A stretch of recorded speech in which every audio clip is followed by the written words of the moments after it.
Bentrokan antar warga kembali terjadi di Kota Sorong, Papua Barat.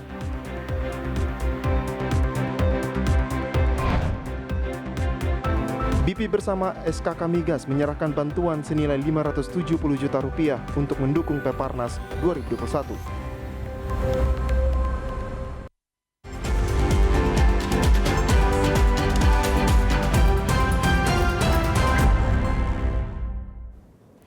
Salam jumpa pemirsa, senang sekali saya Esti Ika dapat kembali menjumpai Anda dalam program Berita Papua Barat hari ini. Sejumlah informasi di Papua Barat akan kami hadirkan untuk Anda. Inilah berita selengkapnya.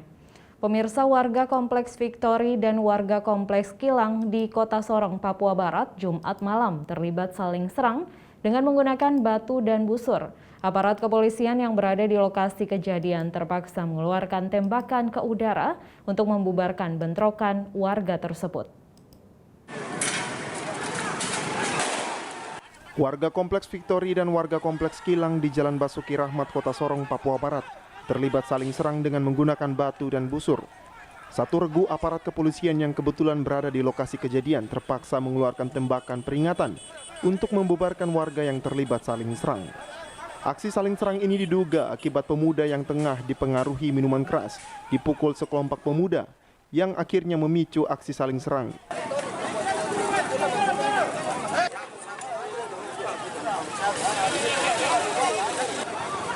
Dan sempat melumpuhkan arus lalu lintas di Jalan Basuki Rahmat kilometer 10 Kota Sorong. Kabak Ops Polres Sorong Kota Kompol Edward Panjaitan mengatakan kejadian itu terjadi akibat salah paham antara pemuda setempat dan terjadi penganiayaan terhadap seorang pemuda sehingga aksi balas dendam pun terjadi. Awal dari layanan 110 melapor ke Polres Sorong Kota disampaikan bahwa ada keributan ya di sekitaran Victory sampai ke Jalan Kilang.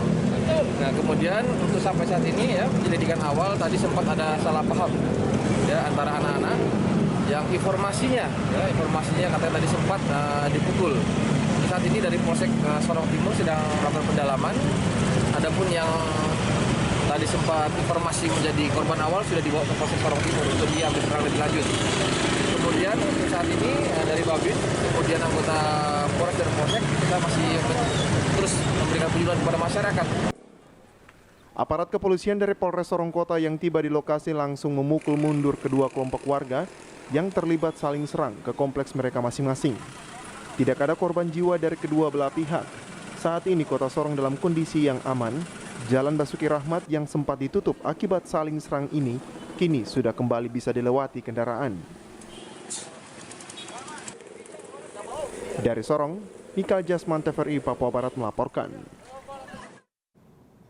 Bidang Tanaman Pangan Dinas Tanaman Hortikulturan dan Perkebunan Papua Barat gelar evaluasi kegiatan tahun 2021 dan sosialisasi kegiatan tanaman pangan tahun 2022.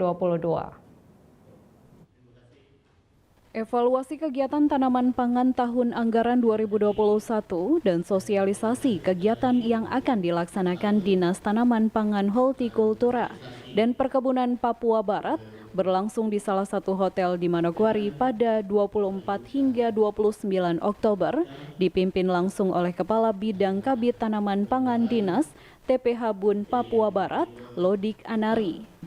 Kegiatan yang berlangsung selama 2 hari berhasil mengevaluasi kegiatan yang dijalankan tahun 2021 di beberapa kabupaten di Papua Barat. Sosialisasi kegiatan ini, jadi kita sosialisasi kegiatan 2022 dan evaluasi kegiatan tahun 2021 ini. Jadi kegiatan 2021 kita bicarakan kegiatan yang sudah berjalan. Dalam hal ini kita bantuan bibit, padi, jagung, ubi kayu, ubi jalar,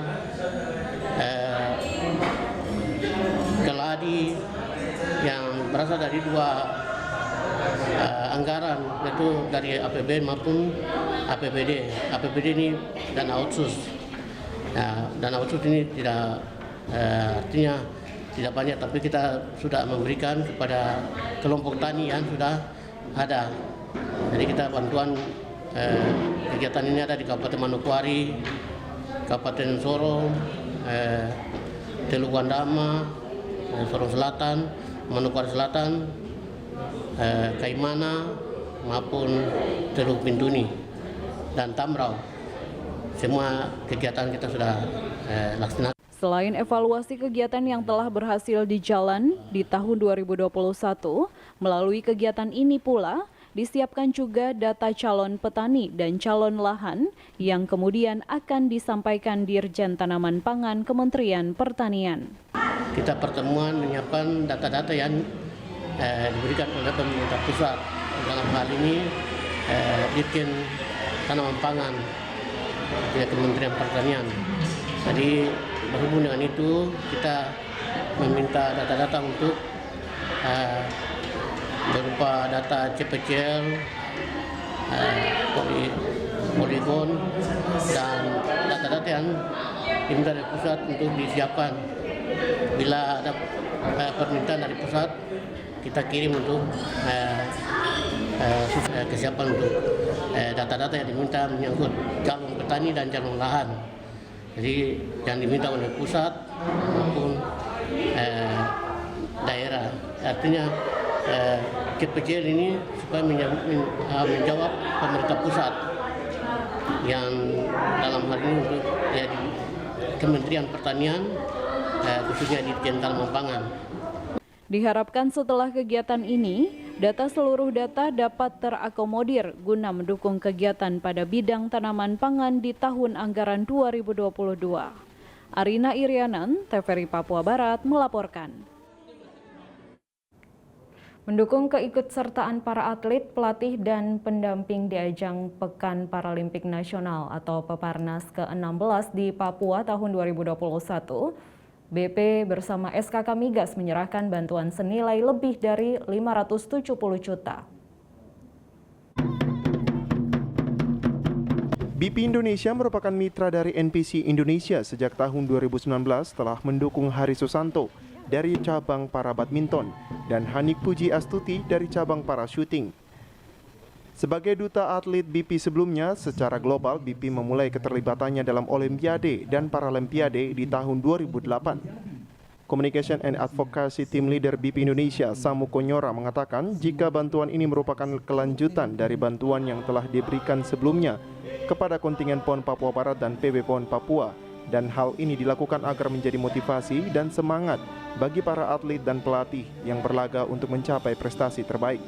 Kami dari BP Tangguh sangat konsen terhadap atlet-atlet paralimpik atau disabilitas.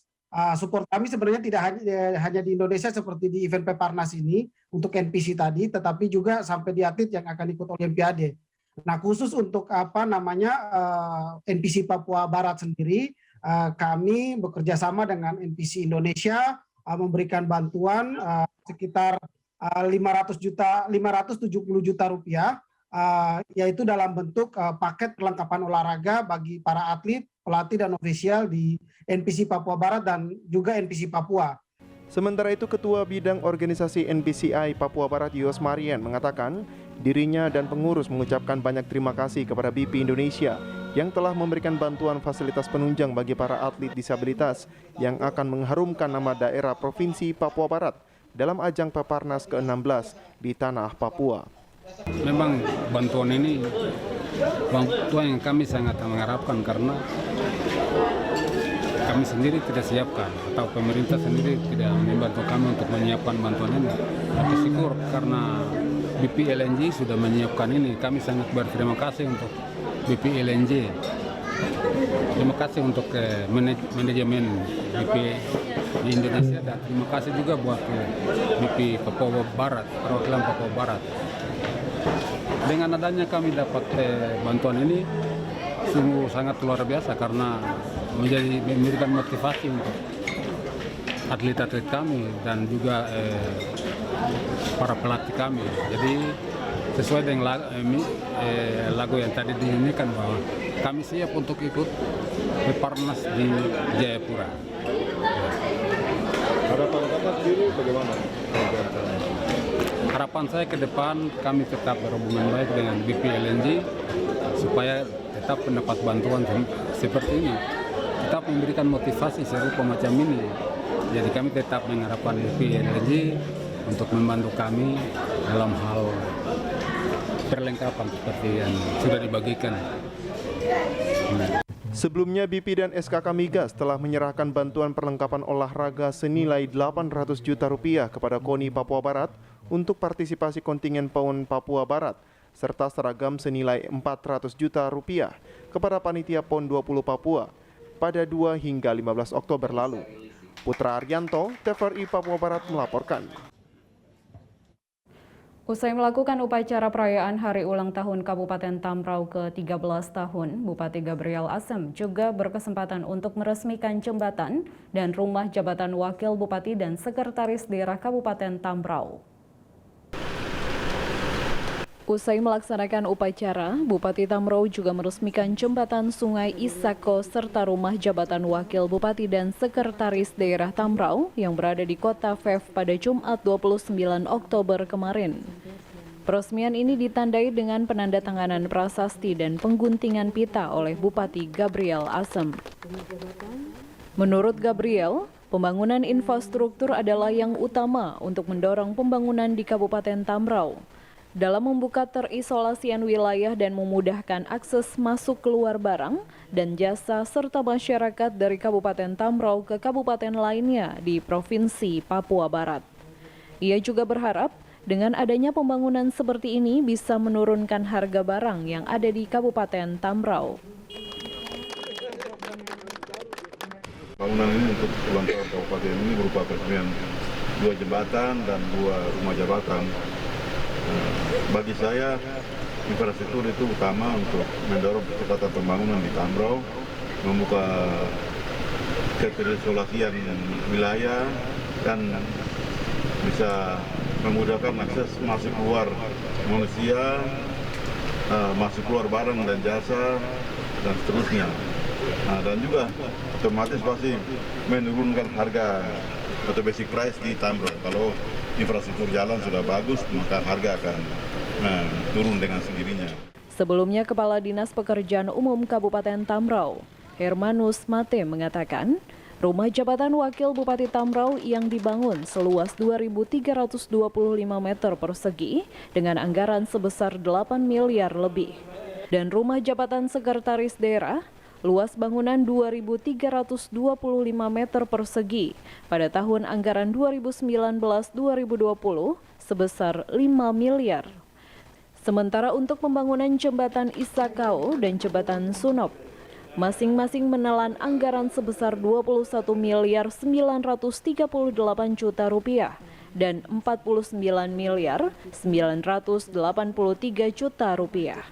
Dengan luas jembatan 25 meter dan lebar 20 meter yang diperuntukkan untuk 2 jalur. Rumah jabatan Wakil Bupati Tambrau dengan luas bangunan 2.325 meter persegi atau berukuran 41,75 meter dengan nilai kontrak 8 miliar 201 juta 625 ribu. Rumah jabatan Sekretaris Daerah Tambrau dengan luasan 2.325 meter persegi atau kurang lebih 41,75 meter dengan nilai 5 miliar 409 juta 438 ribu rupiah. Turut hadir dalam peresmian Kapolres Tambrau dan Dim 1810 Tambrau, staf ahli Gubernur Provinsi Papua Barat, dan sejumlah pimpinan organisasi perangkat daerah. Tim Liputan TVRI Papua Barat melaporkan. Informasi selanjutnya akan hadir setelah jeda berikut ini, tetaplah bersama kami.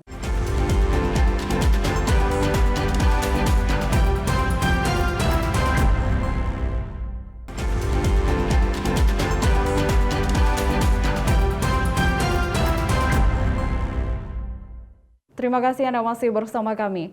Pemirsa, sejumlah harapan disampaikan pimpinan OPD dan masyarakat pada perayaan Hari Ulang Tahun ke-13 Kabupaten Tambrau, salah satunya peningkatan infrastruktur dan rumah layak huni bagi masyarakat.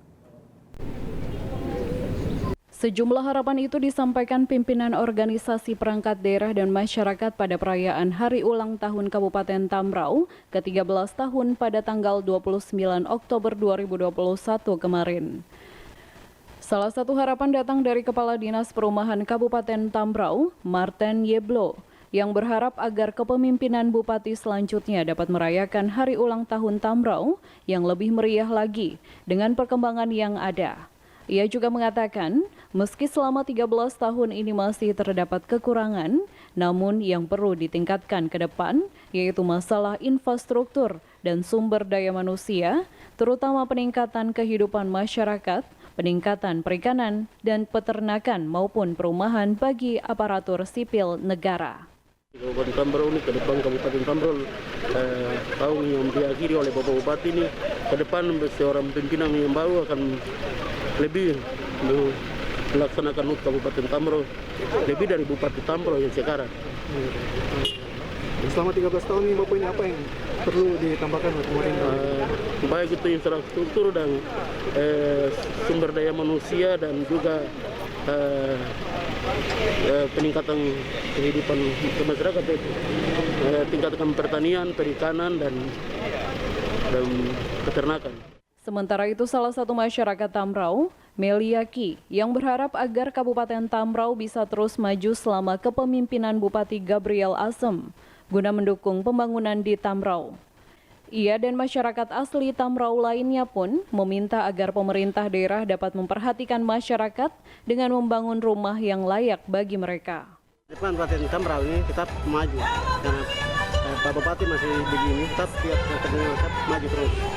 Dan masyarakat yang di bawah kan tetap menerima keadaannya karena nantinya Pak Bupati ini kan membangun dengan kami dana. Bantu kami dana dari pemerintah pusat ke Kabupaten Tambrau untuk kita membangun rumah perlu masyarakat. Berlangsung sederhana, perayaan hari ulang tahun ke-13 tahun ini juga dimeriahkan dengan atraksi karate dari anggota Kodim 1810 Tambrau dan penyanyi lokal. Tim Liputan TVRI Papua Barat melaporkan. Badan Pengurus Daerah Barisan Pemuda Nusantara Kabupaten Maibrat mendukung Bernard Sagrim maju sebagai calon gubernur Papua Barat pada perhelatan Pilkada pada 2024. Meski perhelatan politik Pilkada Papua Barat masih 2 tahun lagi, namun nama-nama calon gubernur sudah mulai mencuat dari partai politik maupun organisasi masyarakat. Berbagai dukungan itu datang dari Kabupaten Maibrat, Papua Barat. Mereka mendukung Bernard Sagrim maju sebagai calon gubernur Papua Barat pada 2024 nanti. Ketua Barisan Pemuda Nusantara Bapera Kabupaten Maibrat, Cornelis Kambu mengatakan, sebagai anak bangsa berkomitmen menjaga keutuhan NKRI sehingga apapun caranya, baik tantangan dari dalam maupun luar. Menurut dia, momentum perjalanan kepemimpinan di Papua Barat pada tahun 2024 yang akan datang, Barisan Pemuda Nusantara menjagokan Ketua Bapera Provinsi Papua Barat, Bernard Sagrim, sebagai calon gubernur Papua Barat tahun 2024. Cornelis menyebutkan, meski organisasi Bapera bukan organisasi partai politik, tetapi organisasi kemasyarakatan. Bapera Maibrat akan menjual sosok Bernard Sagrim ke politik. Dan apabila ada partai politik yang berkeinginan untuk mencalonkan, segera menurunkan lembaga-lembaga survei. Sosok seorang Bernard Sagrim, salah satu tokoh fenomenal orang Papua yang berkiprah di dunia birokrasi dan dunia politik. Mulai dari karirnya di Kabupaten Jayapura dan pindah ke Provinsi Irian Jaya saat itu dan Kepala Badan Keuangan di Kabupaten Sorong, serta karateker Bupati Maibrat hingga menjadi Bupati definitif. Kami menjual sosok Bernard Sagrim ke publik. Kalau memang ada partai politik yang berkeinginan untuk mencalonkan beliau, segera menurunkan lembaga-lembaga survei untuk tanya kepada publik di wilayah Papua Barat, di Sorong Raya maupun di Maibrat dan di Tanah Papua. Sosok seorang Bernard adalah, saya pikir, salah satu tokoh fenomenal orang Papua. Jadi kami bukan institusi politik. Sekali lagi, kami adalah organisasi kemasyarakatan. Melalui proses momentum pelantikan pengurus Bapera tadi di HSP ke-93, kami menjual tokoh ini. Dalam kesempatan itu, Ketua Bapera Maibrat juga melantik Badan Pengurus Barisan Pemuda Nusantara Kabupaten Maibrat di Distrik Ayamaru Barat. Pemirsa, hingga 29 Oktober 2021, total sembuh COVID-19 di Papua Barat saat ini mencapai 22.710 orang dengan persentase mencapai 98,4%. Data tersebut berasal dari website Dinas Kesehatan Provinsi Papua Barat yang diupdate setiap harinya. Sesuai dengan informasi perkembangan COVID-19 di Provinsi Papua Barat pada tanggal 29 Oktober 2021, total sembuh COVID-19 di Papua Barat saat ini mencapai 22.710 orang, dengan persentase mencapai 98,4%. Sedangkan untuk kasus aktif di Provinsi Papua Barat sebanyak 25 kasus, yang terdiri dari Kabupaten Kaimana 7 kasus, Kabupaten Manokwari 5 kasus, Kabupaten Sorong dan Kota Sorong 4 kasus, Kabupaten Teluk Wondama, Fakfak, Bintuni, Sorong Selatan, Tambrau, masing-masing 1 kasus. Untuk hasil pemeriksaan laboratorium terdapat penambahan 2 kasus positif COVID-19 yang berasal dari Kabupaten Sorong 1 orang dan Kota Sorong 1 orang, sehingga total kasus positif COVID-19 di Papua Barat secara keseluruhan sebanyak 23.089 orang dengan persentase 13,7%. Dan untuk jumlah keseluruhan kematian dari kasus positif COVID-19 terkonfirmasi sebanyak 388 orang dengan persentase 1,5% dari total jumlah kasus positif. Jimmy Tabisu, TVRI Papua Barat melaporkan. Informasi selanjutnya akan hadir setelah jeda berikut ini, tetaplah bersama kami.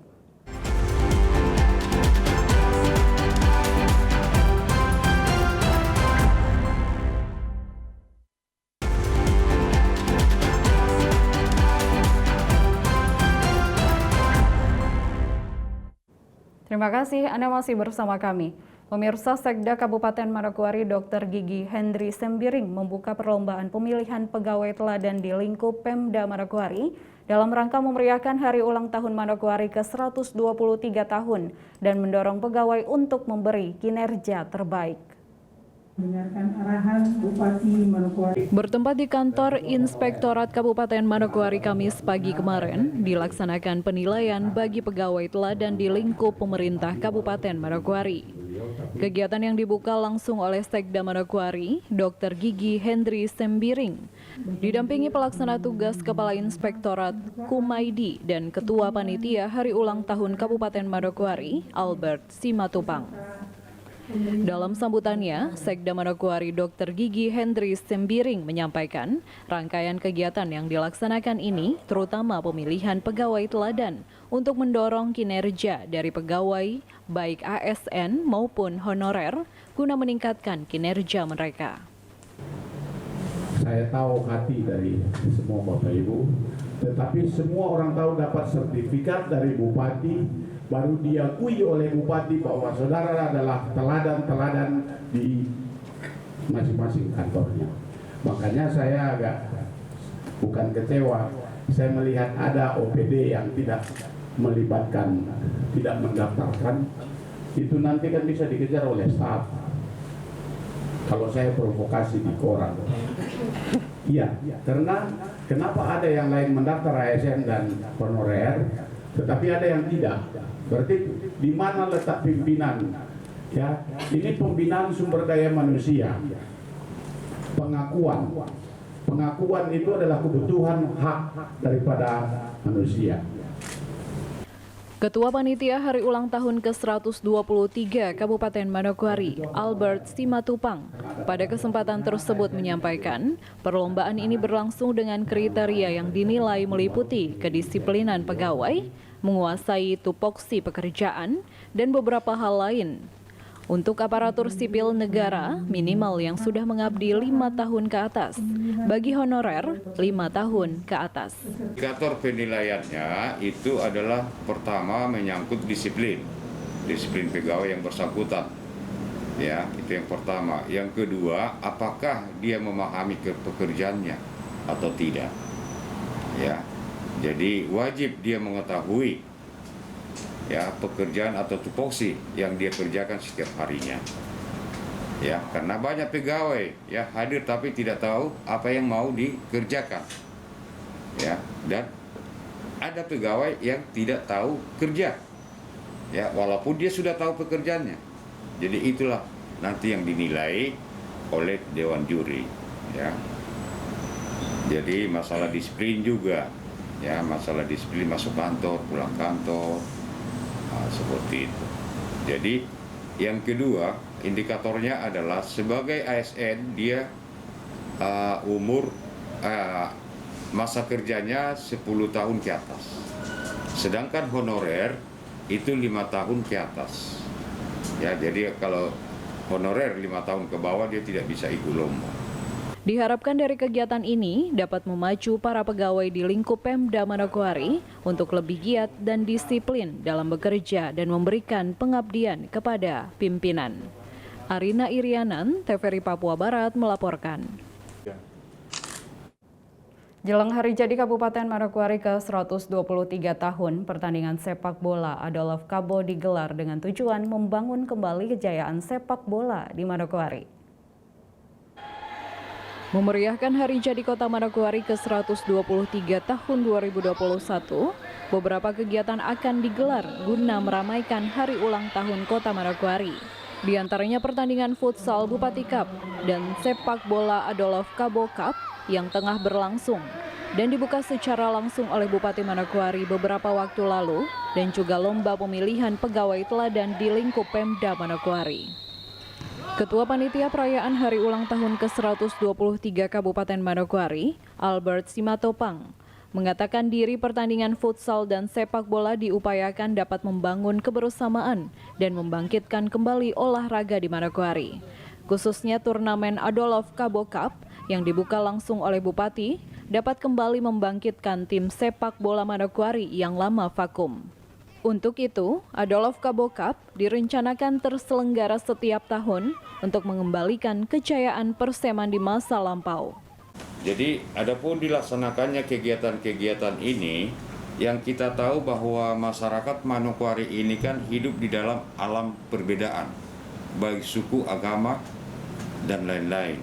Ya, nah di atas perbedaan ini, ya kita berupaya, ya, menyatukan kebersamaan kita, ya, membangkitkan kebersamaan kita, ya. Nah, dengan adanya pertandingan Yospan, bola kaki, dengan futsal dan lain-lain itu kita upayakan dalam rangka membangun kebersamaan dan yang kedua membangkitkan dan membudayakan olahraga di tengah-tengah kehidupan masyarakat Manokwari. Nah, khususnya bola kaki Adolf Kabo pertama ini Bupati buka langsung pada saat itu, ya. Jadi beliau menyampaikan bahwa kita akan bangkitkan Perseman. Kejayaan Perseman kita usahakan bangkit kembali. Nah, oleh sebab itu petunjuk beliau setiap tahun Adolf Kabo Cup ini akan diselenggarakan. Ya. Jadi kita upayakan, ya, khusus untuk bola kaki itu mengembalikan, ya, kejayaan Perseman di masa lalu. Selaku Ketua Panitia, Simatupang menghimbau kepada masyarakat Manokwari untuk bersama-sama menjaga kenyamanan dan kebersihan kota. Selain itu, masyarakat pun diajak untuk turut serta dalam mensukseskan Hari Jadi Kabupaten Manokwari ke-123 pada tanggal 8 November mendatang. Yang ada di Kota Manokwari ini, kami sangat menghimbau untuk menjaga keamanan, ya, kedamaian Kota Manokwari ini. Ya. Terlebih lagi masalah kebersihan Kota Manokwari ini menjadi tanggung jawab kita bersama. Ya, menjadi tanggung jawab kita bersama. Nah, oleh sebab itu, mari kita sukseskan, ya, perayaan Hari Jadi Kota Manokwari yang ke-123 ini dengan mengemban amanat, ya, Manokwari untuk semua, semua untuk Manokwari. Kita abaikan perbedaan, kita rajut kebersamaan demi suksesnya Manokwari yang damai sejahtera. Untuk membangkitkan kembali sepak bola di Manokwari, disampaikan juga bahwa masih banyak hal yang harus dibenahi, lebih khusus sarana dan prasarana pendukung olahraga. Arina Irianan, TVRI Papua Barat melaporkan. Turnamen futsal Bupati Cup dalam rangka hari ulang tahun Kota Manokwari tahun 2021 antara Legiun FC dan Kamelat FC berakhir dengan skor tipis 5-4.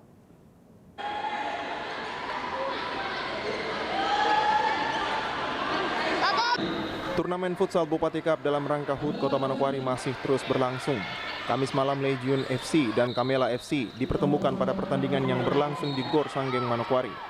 Pertandingan berlangsung seru, kedua tim yang tampil dengan kekuatan masing-masing menunjukkan kebolehan mereka dalam laga tanding semalam. Pada babak pertama, gol pertama berhasil dicetak oleh nomor punggung 12 atas nama Abraham Katiot, asal Legiun FC. Kamelat FC juga berhasil menyamakan skor imbang 1-1 di babak pertama yang dilakukan oleh Days, nomor punggung 12. Aksi saling serang dalam laga pun terus berlangsung, sehingga Kamelat FC berhasil membobol gawang Legiun FC di babak pertama dengan skor 3-1. Pertandingan terus berlanjut di babak kedua. Pada menit-menit awal pertandingan masih berlangsung dengan skor 3-1. Namun Legiun FC dapat menyamakan skor 3-3. Dengan menyamakan skor oleh Legiun FC, Kamelat FC juga terus berusaha untuk mengubah skor mereka menjadi 4. Namun skor ini berhasil disamakan oleh Legiun FC. Laga futsal antara kedua tim berlangsung seru karena kedua tim memiliki kekuatan dan strategi dalam laga. Di menit-menit akhir pada babak kedua, Legiun FC berhasil mengubah skor menjadi 4-4 dan kemudian satu tendangan penalti sehingga Legiun FC menang tipis antara Kamelat FC 5-4. Dengan kemenangan yang diperoleh, jelas Kapten Legiun FC memberi support kepada wasit yang menjalankan tugas mereka secara adil selama pertandingan berlangsung. Puji Tuhan, meskipun hasilnya tidak seperti yang direncanakan, menang murni, maksudnya tadi dari tim lawan Kamelat keluar dari lapangan. Nah, buat saya sudah cukup baik karena panitia kemudian wasit sudah kasih keputusan yang tepat. Jadi menurut saya pertandingan hari ini luar biasa. Untuk kedepannya sendiri bagaimana nanti untuk taktik-taktik kedepannya? Kalau ke depan persiapan karena untuk beberapa hari ke depan kan main lagi, jadi mungkin latihan istirahat dulu mungkin masing-masing atau apa biar jaga kondisi pemain saja. Kalau memang ada beberapa peluang yang bagus, tapi karena mungkin banyak supporter juga jadi agak gugup, tapi ya puji Tuhan dari beberapa bola mati bisa jadi gol. Namun sayangnya pertandingan yang berjalan seru ini terjadi keributan. Usai tendangan penalti yang dilakukan oleh Legiun FC, Kamelat FC terlihat langsung meninggalkan lapangan karena situasi penonton yang kurang sportif selama pertandingan berlangsung. Aksi ini merupakan bukti kekecewaan Kamelat FC sehingga mereka enggan untuk diwawancarai. Manajer tim Kamelat FC dan juga para pemain serta sporternya sangat kecewa dengan beberapa penonton yang melakukan dukungan yang tidak sportif sehingga berpengaruh kepada para pemain. Arina Irianan, TVRI Papua Barat melaporkan. Informasi tadi sekaligus menutup jumpa kita dalam program berita Papua Barat hari ini. Kami tetap mengajak Anda untuk mencegah penyebaran COVID-19 dengan cara memakai masker, mencuci tangan, pakai sabun dengan air yang mengalir, menjaga jarak, menjauhi kerumunan, serta membatasi mobilitas dan bersedia divaksin sesuai kebijakan pemerintah. Indonesia pulih karena aku, Indonesia pulih karena kamu, Indonesia pulih karena kita. Dan mewakili kerabat kerja yang bertugas, saya STIK mengucapkan terima kasih dan sampai jumpa.